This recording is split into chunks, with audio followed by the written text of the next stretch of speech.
Maskandi promotion idefender semdletsheni defender kaMthandeni SK lithi awufunde le post kanye nama-comment bese ubeka umbono wakho lolu daba. Ngicela ingakhomenti umlandeli uzaziyo ukuthi uthwetshuliwe nkosi yami, angifuni ukuphendulana nabantu abangenayo into yokucabanga.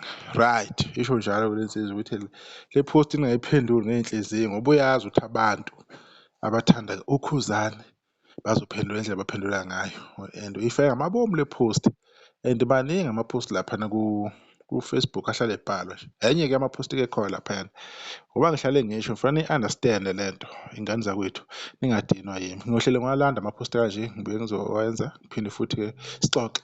Enye ama-post le ewukuphusha nje propaganda ade iphushwa kakhulu last year 2025 yaphinde yaphushwa kakhulu ngo-2024 le propaganda eyaze acishe yangena-ke ey'nhliziyweni zama-Blue Nation agcina esecabanga ngenye indlela. Amanye aze afise ukuthi eyi mhlawumbeni uma ngathiwa kunezinto eziwushintsho emsebenzini wakhuzani.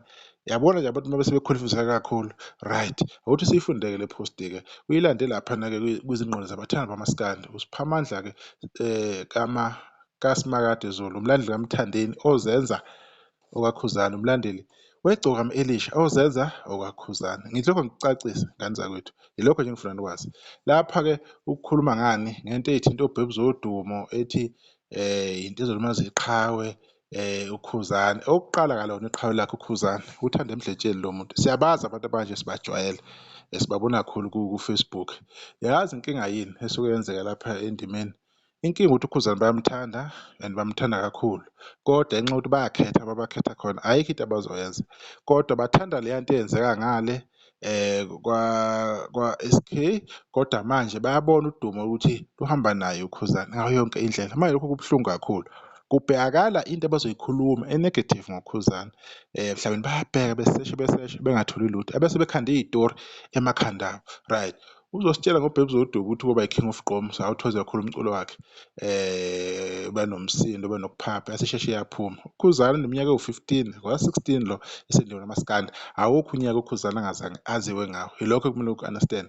Ubhebu zodumo wafika isikhathi afika ngazo neGqom futhi yaphelwa isikhathi ukuthi idume kakhulu, yaduma iGqom kwayona uGqom uqomo lwayo yaphelwa isikhathi. UMaskandi ever since ngama-1950s uMaskandi ubusukhona udla abantu, so asazi ukuthi umuntu ukhuluma ngani. And uKhuzani udlala each and everywhere, uyaduma online, uvalile, akukho lapha angekho khona uKhuzani. Unamamiliyoni amaningi kuMaskandi kumanje, uKhuzani unamamiliyoni awu-38 inhlansi nama-music video. Akekho omunye uMaskandi onalawo mamiliyoni lawo. Manje iwuphi umculo okumele ushintshe into ekuphumelisayo. Right, uthi-ke latest album yakhe iduvile emashalofini ka-YouTube ayilalwa muntu, bafikile oZinxumalo futhi uyakhuluma kufana noMahu nobani bani noThukuzini, yabo. So indaba ilapha usethi-ke yize kuKhuzani, yes ngiyavuma inkulu ingoma kukhulu and thina who were born in 90s siyawuthanda kakhulu umculo wakhe. He must adapt to change. A-adapte kuphi? Ikuphi okumele aku-adapte? Because uku-adapta endimeni ukushintsha uhlobo lomculo the way ungakhona, yinto eyenzakalayo. If uthi adapt, it means uKhuzani akayeke lo maskandi awuculayo ashintshe uhlobo lwamaskandi okungasesiwona umaskandi. If ekwenza lokho uyobe secula into efanayo nomaskandi engesiwona umaskandi. Bonke labaculo babalayo okhuluma ngabo uthi na kumele adapt, bafika nomculo kamaskandi ofanayo nomaskandi, akusiwona original umaskandi. Ingakho ubani bawuthanda kangaka usisi udlala esemathaveni nakuphi nakuphi, ngoba lento into ethi ayifani noMafikizolo noMalini noMalaika. Lento ikhuluma ngothando, uyayibona ngisho ne-beat yakhona bayayithanda abantu ngoba yini? Ayisiwo umaskandi, umaskandi ongadalele lokho. Kanti lo maskandi akhanti bawujoyina abantu bathi bajoyina ini? Uma uthi uyaqhubeka lapho ukuthi yena uthi akasho ukuthi uKhuzani akashintshe isitayela sakhe, akamixe ongenani nishaba uLimit. OLimit indlela abacula ngayo umaskandi abawubizi, uKhuzani uyawubiza umaskandi, uyabiza, abanye bayawucula. Yileyo-ke i-different ekhona kumaskandi. Umaskandi awudeli ukuthi ubize nokuthi ucule, you understand?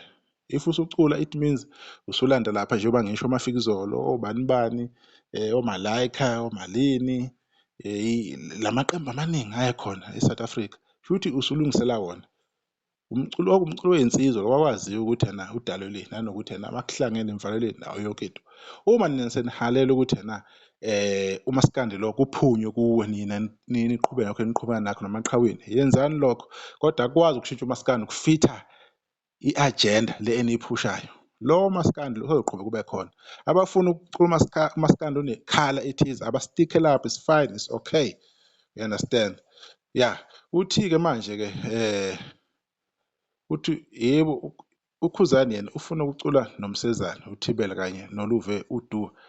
Ayingeke bhozi wami, yebo ufuna ukucula nabo, beyakholwa ukusebenzisana kahle mayebafuna ubathola anytime uma kwenza umsebenzi bafitha exactly lento uKhuzani asuke ayifuna. Lina nifuke lezi ngoma lezi lezi ey'dume lapho kobani ko-Spotify, lezi ey'hlala zenza imlando, nifuna lokho. It's not gonna work lento lokuKhuzani, ngeke imsebenzele, yilokho kumele nikusebenze. Wathi-ke lo iyeza iValentine manje ubani uzobe esengisa ukohlanya, solokhu sishilo isikhova sishukela wami. Ishukela wami ibalwe kuphi, sinsekho uyaphuma, ibalwe kuphi, itrenda kuphi, iyiphi imlando eyenzile, selokhu iphumile. Iyiphi radio station elokhu iyiphindaphinda, imaphi ama-website or ama-site uma uvisitha kuthiwa nansi la ikhona la ku-Spotify la ku-YouTube, ikuphi, imbeke kuphi phezulu lo shukela wakhe lo asazi. Ukusindisa kohlanya wabona wonke amavidiyo all over social media, TikTok, Facebook, YouTube, kuma-short videos, noma yikuphi. Oh, you are in denial, kodwa phela ukuba in denial ukuziphikisa wena into ejwayele kubantu uma bebona into yenzeka, enzathi umuntu akayiboni into. Uma eqhubeka ethi afikile amavukana onkashemba, ayikho ingoma yamandaba ifika laphana ngokulalelwa exactly. Amavukana afikile ngalo mculo wawo asewujoyinile ukuthi afuna ukuculisa umculo onekhala ethize, onombala ethize, obasebenzelayo, abawu-understand-ayo ukuthi bona uma beshaya ngalo mculo loyo bazosheshe befike lapho bafuna ukuya khona, baney'nhloso zabo ey'thize ezingahlangani noKhuzani. UKhuzani angaculela omunye umuntu, oziculela yena. Ongafuni ukumlalela akahlale eceleni, faka yena lo nkeshemba loyo, faka wona lowo shukela wakho loyo owuzwa kahle. Angeke sifuna ukushintsha abantu ngampela ngampela, angeke. Yini le abantu abayifuna ukuthi uKhuzani ayishintshe, bafuna ukuthi ashintshele yini kubaluleka ukuthi abantu uKhuzani ashintshe, ngoba uyabona ukuthi bayayifuna le. Uthi labafana abancane basihlula bonke ngokulalela kodwa sinenkani. Lo muntu uzibala as if umlandeli kaKhuzani, kufanele kube emqondweni akasiyo umlandeli kaKhuzani. Akekho umlandeli kaKhuzani okwakhulume kanje. Ayikho neyo-DVD or into angayiproducer lo muntu ubhalela ukuthi umlandeli kaKhuzani, uzithandela emdletsheni ngenhliziyo yakhe yonke. Kodwa-ke inhloso ukuthi yini, azoshintsha, azoniswayita emqondo. Nini ni-weak, nihleli ni-weak, nihleli nilinde into negative.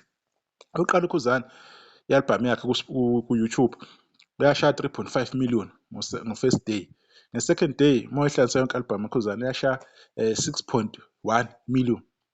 I-album kaKhuzani ku-Spotify yalida as number 1 album, day 1 and day 2 yalalelwa 800,000 wabantu, day number 2 800,000 wabantu, and waba yi-top artist iy'nsuku ey'landelana ku-Spotify day 1 and day 2. Waya ku-Apple Music wayohlala as i-top album ini Inhlanhla Nebhadi, yakwenza okwesibili kulandelana nakuloya nyaka lo ka-2024 wakwenza lokho. Ube yi-top artist uKhuzani lapha ku-YouTube, ihleli phezulu engasuki almost 2 weeks. Khuzani, what are you talking about, what are you all about? Angithi manje uzokhuluma nabantu vele abangazazi iy'ndaba zabo, yinto ongahamba uyoyi-verify leyo information leyo lapha online. So uthini lapha, uthi ngabala omzukula, omenzi, osigcebi, omafikizolo baningi, kodwa siyamehlula-ke uSminoff. Lalela la into kukhona umele icacisele-ke uSimpulu, whether umzukulu, umenzi, usicebi, umafikizolo, it's got nothing to do with uKhuzani. It's got to do nabantu ababaculelayo, i-target market yabo labo bantu labo abayi-target-ile. Umzukulu utarget enye i-target market, umenzi nawe unabantu bakhe abathize, usicebi, umafikizolo, different type of people ababa-target-ile. Why do you want uKhuzani azofana nabo? Because uKhuzani uyena, uKhuzani impongose ucula indlela yakhe. Mayiqhubeka-ke ithi-ke iyeza iValentine manje ubani uzobe sisinisa okohlanya, lokhu sishilo isikhova sishukela wami. Exactly, lo line usuyaziveza ukuthi wena you love uMthandeni, yilokho bengikufuna mina ukuthi ucacise ukuthi yena uthanda bani, umthandeni. So why uzokhoja uKhuzani, why uzokhoja abantu ongabalandeli? Yini kuphela futhi yini kuphela emlandweni kaMaskandi enikhoja abanye abantu nibe lilandela linye iqhawe? Nabanye abantu ku-TikTok bayenza lento 2023 2024 bebefuna ukukhoja uKhuzani ukuthi enze njani. Why nilandela omunye umuntu nizazi ukuthi nithanda bani? Nani complaina ngomsebenzi kaKhuzani ukudlula abalandeli bakaKhuzani. Why ninomuntu enimthandayo nenimsupportayo? Yini ebuhlungu ukuthi niyisupporte iqhawe lenu ningastikhi kulona? Yini leni manje nimthanda uKhuzani or nifuna ukumshendeza kuvezeni lapho nisalobala? Ayikho inkinga lapho. Uyabona, try and accommodate everyone. Khuba lamakhehle uthi uculela wona asalinde ama-USB namanje. If uma ukuthi awubuka uFacebook ubonile iy'ngoma zitrenda laphana, bekuzintokazi ezisencane laphana, bekuzinsizwa ezisemvalelweni lapho kade kumnandi khona behlangene. Awuzange uzwe ushukela wami ucula lapho, not even once. Masuqala uthi ufuna ukusiyena nje uthi ufuna ukwenza something, ushukela wakho uzowuqala uthi right, angikho-ke lapho. Kodwa-ke ama-page-ke bafethu kumele niwazi no-understand ukuthi umsebenzi wawo akusikhodi ngoba bekhoja uKhuzani or ngoba befuna ukukhuluma kahle uKhuzani. Inhloso ukuthi bemveze kabi, evele kabi kubantu. Okuyinto engasebenzi leyo. uKhuzani miyekele indlela acula ngayo u-right. Uma kunabantu abacula kahle, amavukane acula kahle, hlalani kuwo amavukane, qhubeke nawo, ku-right khona lokho. uKhuzani uyena owazi ukuthi ngomsebenzi wakho ufuna ukwenzani. Ngesikhathi futhi esefuna ukwenza izinto uKhuzani uyosho futhi usenza kanje. Hhayi lento lokhu niyikhuluma lokhu lama-propaganda ayesebenza kudala awasasebenzi manje, awasasebenzi manje ngoba kumaskandi promotion uyayivela ngomthandeni wayejabule kabi ukuphuma eDubai. Wawuzwa ukuthi lo muntu u-happy echaza yonke into ubone ukuthi ba-happy. Yini enenza ukuthi nibhale kanjena nina ngoba phela niyazi ukuthi nisifela ngalo muntu eniyifela ngayo? Why ngingabhali ngoshukela? Kwenzakalani ngawo? Ukuphi kanti ushukela njengamanje iDubai? Ayithrendi yini ngendlela efanele? Ngoba phela sithi ishaya abantu, idla abantu. Ayidumile? Asazi-ke kodwa kuyozwakala. Kodwa nje ama-Blue Nation azi ukuthi solokhu sikhona into ey'kanjena vele siyathanda ukuyikhuluma, ukuyifakaza. Izinto esiy'bona isikhathi eside le sinqena ukungena online nathi sikhulume. Kodwa njengamanje akukho okusivimbayo. Silokhu silibeka nje iqiniso sibatshela abantu ukuthi no, abakukhulumayo ngoKhuzani kungamampunge. Zingamanga lezo ndaba lezo. Nisale kahle-ke lama-page okudlala la adifendayo asemdletsheni anganididi ngani ukuthi nisahle sodibana okuzayo.